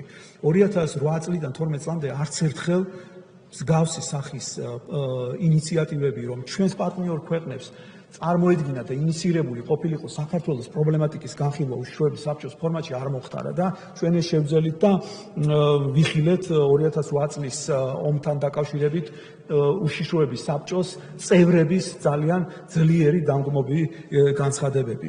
ასევე აქტიურად ვიყავით ჩართული გენერალური ასამბლეის ძირითადი კომიტეტებში და ადამიანის უფლებათა საბჭოს ფორმატებში და 50-ზე მეტი განცხადება გაკეთდა გაეროს გენერალური ასამბლეის ფორმატში საქართველოსთან დაკავშირებით საქართველოს დელეგაციის მხრიდან. ასევე ამოქმედებული გვაქვს ეუთოში მაშინ, როდესაც რუსეთი კონსენსუსის გამო ის ბოროტად იყენებს კონსენსუსის პრინციპს და ბლოკავს ყველანაირ გადაწყვეტილებას, ამიტომ ჩვენ ინოვაციურად, კრეატიულად მივდექით და შევკრიბეთ საქართველოს მეგობარი ქვეყნები იმისთვის, რომ საკითხის აქტუალიზაცია მომხდარიყო, გაიზარდა ეს ქვეყნები 17-მდე და ამ ქვეყნების საკუთარი მეგობარი ქვეყნების განცხადებები კეთდება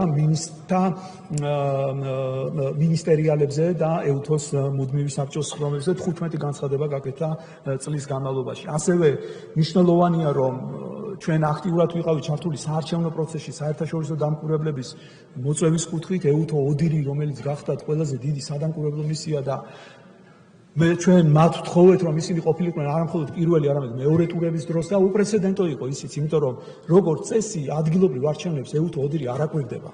არ არის ესეთი პრაქტიკა. და ჩვენი დაჟინებული მოთხოვნით უზრუნველყავით, რომ 400-ზე მეტი საერთაშორისო დამკვირვებელი ეუთო ოდირიდან ყოფილიყო როგორც პირველი, ისე მეორე ტურის დროს და ასევე უპრეცედენტო იყო ისიც, რომ ეუთო ოდირის დირექტორი არ ჩადის ხოლმე არჩევნებზე, მით უფრო ადგილობრივ არჩევნებზე და ის საქართველოში იმყოფებოდა პირველი ტურის დროს და ძალიან კარგი და ნაყოფიერი თანამშრომლობა ჰქონდა მასთან და მის მისიასთან. ასევე ევროპის საბჭოს მინისტრთა კომიტეტის ფორმატის გამოყენება კონსოლიდირებულ ანგარიშებზე მოგახსენეთ და ამ ფორმატში 70-ზე მეტი განცხადება გაკეთდა ამ საერთაშორისო ორგანიზაციის ფარგლებში. გარდა ამისა, მინდა გითხრათ ჩვენი ძალიან დიდი მიღწევის შესახებ, რომელიცაც მე ძალიან ვამაყობ, იმიტომ რომ ჩვენ წელს შევძელით 3 ქართველი კანდიდატის გაყვანა ისეთ სერიოზულ პოზიციებზე საერთაშორისო ორგანიზაციებში, როგორიც არის მსოფლიო სავაჭრო ორგანიზაციის გენერალური მდივანი ზურაბ პოლოლიკაშვილი, ასევე გოჩა ლორთქიფანიძე, რომელიც არჩეულ იქნა სისხლის სამართლის საერთაშორისო სამართლის მოსამართლედ და სოფიო კილაძე, თქვენი ყოფილი კოლეგა, არჩეულ იქნა გაეროს ბავშვთა უფლებების კომიტეტის წევრად. ეს ურთულესი პროცესია, ურთულესი. ტურიზმი თქვი ბატონ ფრიდამ კი. პირველ მაგი დავიწყე. ეს ურთულესი პროცესია, იმიტომ რომ ჩვენნაირ შეზღუდული რესურსების მქონე ქვეყანას ძალიან ბევრ ფრონტზე გიწევს ბრძოლა, იქ გაცვლებია, ზოგს რაში ჭირდება ხმა, ზოგს რაში და ამიტომ სწორად უნდა გათვალო შენი რესურსიც და ასევე ის, რომ მაქსიმალური შედეგი დაიდოს და მინდა ყველას მადლობა უთხრა ჩემ კოლეგებს, მისიებს, გაეროში, თუ სხვა საერთაშორისო ორგანიზაციებში და საელჩოებში, ვინც მართლა ძალიან სერიოზული საქმიანობა გაწია ამ მიმართულებით. ეკონომიკურ დიპლომატიაზე მინდა განსაკუთრებული ყურადღება შევაჩერო და თქვა, რომ ერთ-ერთი მთავარი პრიორიტეტი და გამოწვევა არის ჩვენთვის და ხშირად საელჩოების და სამინისტროს როლი, იმიტომ რომ ჩვენ რაღაც შეიძლება ნაკლებ ვაქტიურობთ, ასე ვთქვათ, პიარის თვალსაზრისით, მაგრამ მინდა რომ საზოგადოება მიცოდეს ყველა ის პროექტი და მიმართულება, სადაც ჩვენი საელჩოები არიან ჩართული და ეს მართლა ძალიან სერიოზული ხელშესახების შედეგია და მინდა ამაზე გესაუბროთ.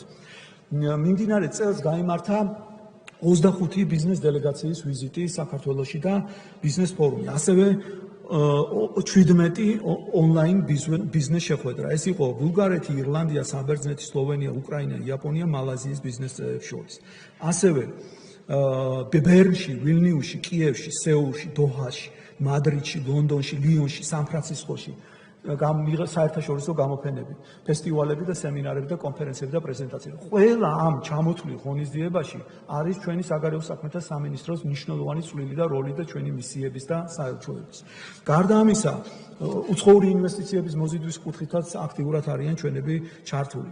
ეს გამოიხატა ინვესტიციებით ლოჯისტიკური ინფრასტრუქტურის სფეროში, მაგალითად, პეის გრუპი, რომელიც ფოთის პორტში ახალ მრავალფუნქციური საზღვაო ტერმინალის მშენებლობა დაიწყება, აქაც ჩართული ვიყავით და ხოლო ბათუმის პორტში ჩვენი სამინისტროს და შესაბამისი საელჩოს უშუალო საელჩოების ჩართულობით უზბეკეთში და ამერიკის შეერთებულ შტატებში ამერიკული კომპანია ტრამო ახალი მულტიმოდალური ტერმინალის გახსნაშია და გაიხსნა ეს ტერმინალი და უკვე წარმატებით ფუნქციონირებს და ეს არის კარგი შედეგი იმისა, რომ ამერიკული კაპიტალი საქართველოში 50 მილიონიანი ინვესტიცია არის ჩადებული ამ ტერმინალში, რომელიც ასევე დაკავშირებადობაზე რომ საუბრობ, ეს არის საუკეთესო მაგალითი, როგორ აკავშირებს საქართველოს ცენტრალური აზიიდან წამოღებულ რესურსს საქართველოს გავლით და ეს რესურსი მიდის შემდეგ სოფლიოს სხვადასხვა კუთხეში და ეს მე ვფიქრობ მნიშვნელოვანი ხელშესაღები შედეგია. ასევე მსხვილ ენერგეტიკულ პროექტში, როგორც არის იაპონური კორპორაციის TEPCO-ს მიერ დარიალ ჰესის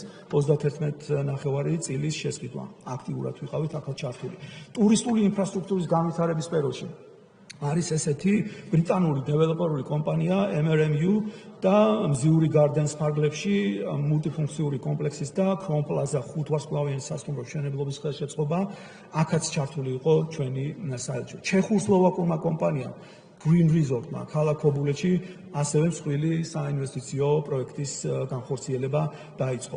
ინფორმაციული ტექნოლოგიები ერთ-ერთი მნიშვნელოვანი მიმართულება გახდა და ამ ტექნოლოგიების ხელშეწყობის მიზნით ჩვენი საელჩო მინსკში აქტიურად იყო ჩართული და იქ შექმნილი პრობლემების შედეგად მაქსიმალურად მოხდა მოგეხსენებათ როგორი მდიდარია ეს ქვეყანა ამ შესაძლებლობებში და მათი სპეციალისტების საქართველოსკენ გადმორთვა და საქართველოში ოპერირება დაიწყო ერთ-ერთმა მსხვილმა IT კომპანიამ IPAM-მა, ეს სახელი ბევრის მემტყველია, ვინც გათვისნობიერებული ხართ IT კომპანიებში, იცით ეს კომპანია რას ნიშნავს და მისი საქართველოში შემოსვლა. ასევე სოფლის მეურნეობის სფეროში შვეიცარიული კომპანია კამიბლოხი რამდენიმე ათეული მილიონი ამერიკის შეერთებული შტატების დოლარის ინვესტიცია განახორციელა თხილის პლანტაციების გაშენებაში, ბელარუსის კაპიტალი დაარსდა ასევე რძის და რძის პროდუქტების წარმოებელი კომპანია, ქარხანა, კერძო კაპიტალი არის აქ სახელმწიფოს არანაირი ჩარევა არ აქვს, არის ასევე ესტონური კომპანია Renegade Tea Estate, ჩაის სამი პლანტაცია გააშენა საქართველოში, ასევე საქართველოში მოღვაწე სამხრეთ აფრიკელი ფერმერების პარტნიორობით სარტის ჭალაში ამოქმედა ხორცეულის გაყიდვის საბითუმო ცენტრი, აგრომით მარკეტი, ყატარში ჩვენი საელჩოს აქტიური ჩართულობით ჰიპერმარკეტების ერთ-ერთ ყველაზე დიდ ქსელში თქვენ დღესაც შეგიძლია შეხვიდეთ და ნახოთ ქართული პროდუქცია როგორ არის წარმოდგენილი, ესეც მათი ჩართულობით მოხდა. ასევე აგვისტოს თვეში გლობალურ ერჩენური კაპიტალის პლატფორმის კატაპულტისა და ჯიტა შორის ხელი მოეწერა ერთობლივ მემორანდუმს, კარგად არის ცნობილი და ვფიქრობ, რომ შესაბამისად ამ კატაპულტ ჯორჯია 1 საქართველოში დაფუძნებული პირველი ვენჩენური საინვესტიციო ფონდი იქნება და ესეც მნიშვნელოვანი შედეგია.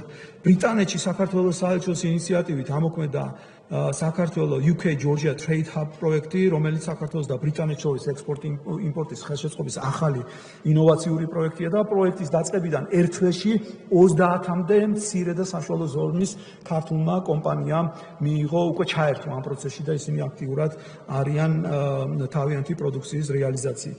ასევე ქართულ სამხედრო პროდუქციის ექსპორტის ხელშეწყობის მიზნით საგარეო უწყება აქტიურად იყო ჩართული თავდაცვის სამინისტროსთან ერთად დელტას მიერ წარმოებული ჯავშანმანქანების და სხვა ტექნიკის ექსპორტის ხელშეწყობის მიზნით, მაგალითად დელტას 4 ერთეული სამედიცინო საევაკუაციო მანქანა დიდგორი უკვე იქნა ინდონეზიური მხარის მიერ შეძენილი, სამომავლოდაც ექსპორტის ბაზრების გაფართოება იგეგმება და ჩვენი საელჩოები აქტიურად არიან ჩართული და ასევე პრესტურები, სადაც ჩვენ საელჩოებს ამოცანათ აქვს, რომ უზრუნველყო რაც შეიძლება მეტი კოვიდის და პანდემიის გათვალისწინებით მეტი პრესტურებით, მაგრამ მიუხედავად სირთულისა მაინც გაიმართა საფრანგეთის, ბელარუსის, იაპონიის, ესტონეთის, პოლონეთის, სერბეთის, მექსიკის ტუროპერატორების და სომელიების და მასმედიის წარმოადგენლების ქვეყნების.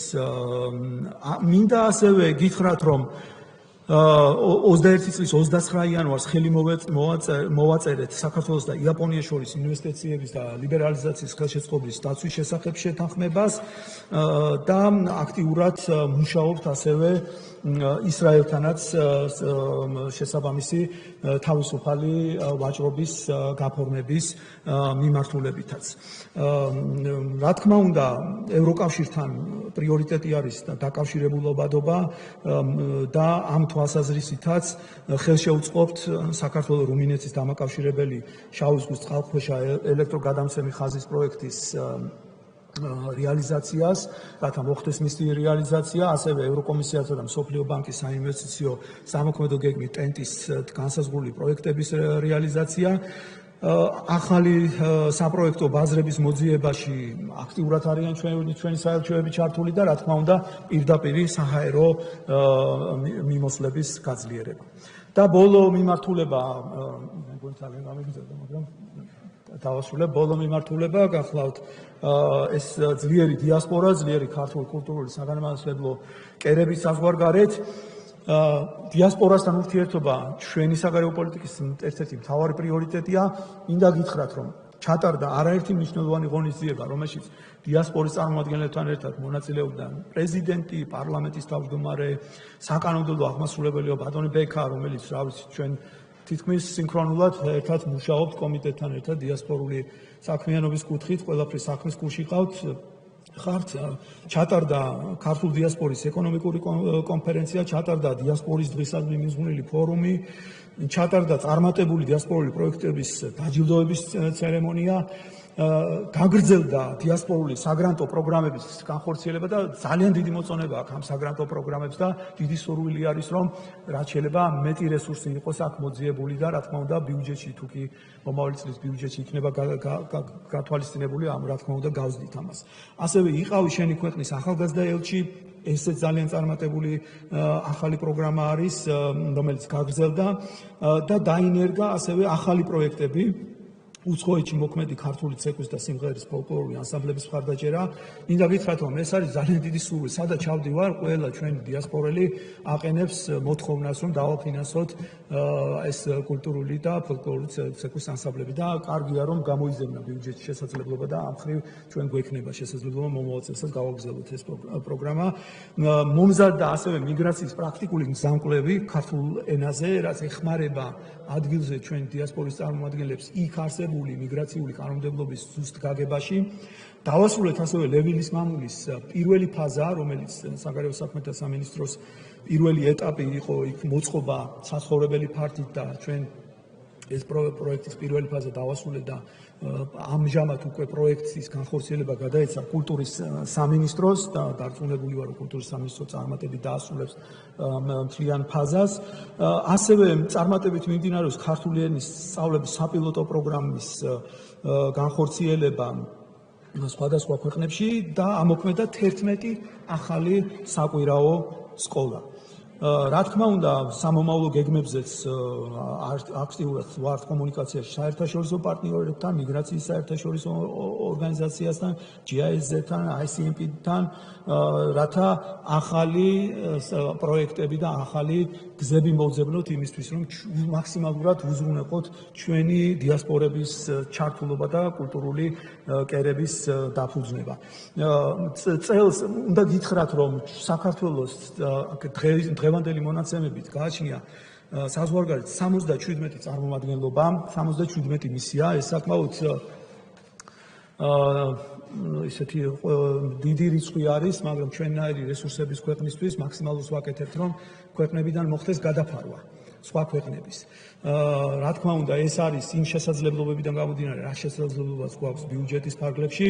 მადლობა მინდა გითხრათ თქვენ აქტიური მონაწილეობისთვის და მხარდაჭერისთვის. მე თვალყურს ვადევნებდი განხილვებს კომიტეტში ბიუჯეტი, როდესაც საგარეო საქმეთა სამინისტროს ბიუჯეტი იხილებოდა და ძალიან მადლობელი ვარ იმ მხარდამჭერი განცხადებებისთვის, რომელიც მოვისმინეთ თქვენგან, რადგანაც დიპლომატიას სჭირდება ძალიან სერიოზული მნიშვნელოვანი ფინანსური რესურსი. და მე რა თქმა უნდა მხედველობაში მიმაქვს ის მდგომარეობა რაც სახელმწიფოშია და გაგებით ეკიდებიან ჩვენი დიპლომატები და მაქსიმალურად კმაყოფილდებით იმ რესურსით რა რესურსიც არის და მაქსიმალური შედეგი უნდა გამოვიყოთ აქედან და ასევე ოპოზიციის მიმართაც მინდა გამოვხატო მადლიერება რადგანაც მოვისმინე მათი წარმომადგენელი ჩემი ყოფილი კოლეგის საგარეო მინისტრის გრიგოლ ვაშაძის მხრიდანაც მხარდამჭერი გზავნილები იყო თუნდაც მისიების შეძენასთან დაკავშირებით ვიცი ამას ბევრი უჭერს მხარს ჩემი კოლეგები მეც უჭერ ამას მხარს და მინდა გითხრათ რომ ჩვენ 5 ახალი მისია შევიძინეთ ბოლო 6 წლის განმავლობაში რომელიც უკვე საქართველოს საკუთრებაშია კუთვნილებაში არის და თანმიმდევრულად იმას რა არის შესაძლებლობასაც მოგვცემს ბიუჯეტი რასაც გავწვდებით მაქსიმალურად შევეცდებით რომ საქართველოს კონდეს თავისი მისიების საზღვარგარეთ ასევე მინდა გითხრათ რომ დღეს საქართველოს მოქალაქეებს აქვს შესაძლებლობა უვიზოდ იმოგზაურონ 68 ქვეყანაში ხოლო დიპლომატიური და სამსახურებრივი პასპორტის მქონე ქვეყნებს 93 ქვეყანაში ეს ძალიან დიდი შედეგია მეგობრებო იმიტომ ბევრ ქვეყანას არ აქვს ესეთი შესაძლებლობა დამისახელეთ ჩვენი ზომის ქვეყანა რომელიც არა ევროკავშირის წევრია რომ კონდეს ისეთი შესაძლებლობა რომ ასეთი ამდენი რაოდენობის ქვეყნებში იმოგზაუროს და ესეც რა თქმა უნდა მიმაჩნია ჩვენ მნიშვნელოვან წარმატებად და რა თქმა უნდა კულტურული დიპლომატიის შესახებ მადლობა მინდა უთხრა ქალბატონ რელისოს აქტიური თანამშრომლობისთვის კომიტეტს ჩვენ ძალიან აქტიურად თავნაშრომლობთ იგივე ვიზიტების დაგეგმვაში და ეს ყველაფერი არის შედეგზე ორიენტირებული რომ ჩვენი ქვეყანა ყველაზე დიდი სიმდიდრე ჩვენი კულტურა რაც გვაქვს რომ მაქსიმალურად იყოს წარმოჩენილი მსოფლიოს ყველა დედაქალაქში, სადაც გვაქვს შესაძლებლობა და სადაც არ აქვს მაქსიმალურად გავწვდეთ.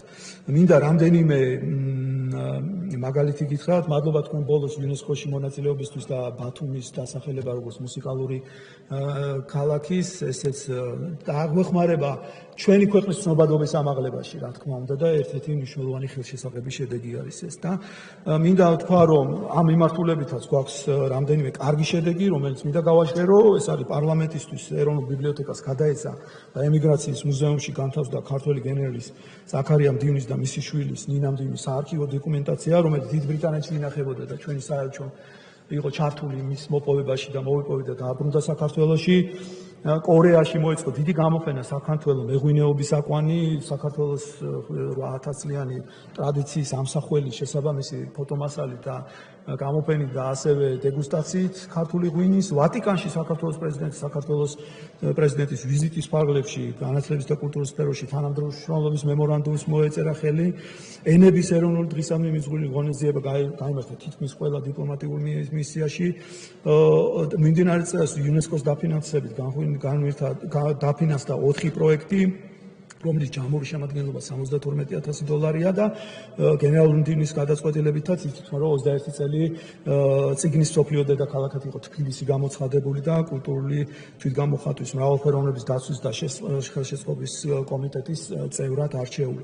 ასევე წელს ნომინაცია კოლხეთის ტყეები და ჭარბტენიანი ტერიტორიები შეტანილი იქნა იუნესკოს მსოფლიო მემკვიდრეობის სიაში, ეს არის საქართველოს პირველი ბუნებრივი ძეგლი, რომელმაც მსოფლიო მემკვიდრეობის ძეგლის სტატუსი მიიღო და ასევე იუნესკოს გენერალური კონფერენციის გადაწყვეტილებით წარმოადგენილი იყო 2 თარიღი აპოლონ ქუთათელაძის სახელობის სამხატვრო აკადემიის 100 წლის იუბილე და სახელმწიფო ტექნიკური უნივერსიტეტის 100 წლის იუბილე უკვე იუნესკოს მონაწილეობით აღენიშნება და მთავარი გამოწვევა რაც გვაქვს 2023 წელს ევროპალია, ეს არის უდიდესი მნიშვნელობის ღონისძიება, აი ფრანკფურტის წიგნის ბაზრობის ტოლფასი იმ მასშტაბების ჩვენ ამისთვის ძალიან სერიოზულად უნდა მოვემზადოთ ყველა ერთად პარლამენტთან ერთად, კულტურის სამინისტროსთან ერთად, კომიტეტთან ერთად, ჩვენი ჩართულობა უზრუნველყოფილი იქნება და მაქსიმალური უნდა გავაკეთოთ, რომ ევროპის დედაქალაქში საქართველოს იყოს სათანადოდ წარმოდგენილი. დიდი მადლობა. ბატონო დავით, მადლობა. მოცულობითი საინტერესო მოხსენებისთვის, თქოთ დავგზავნდეთ.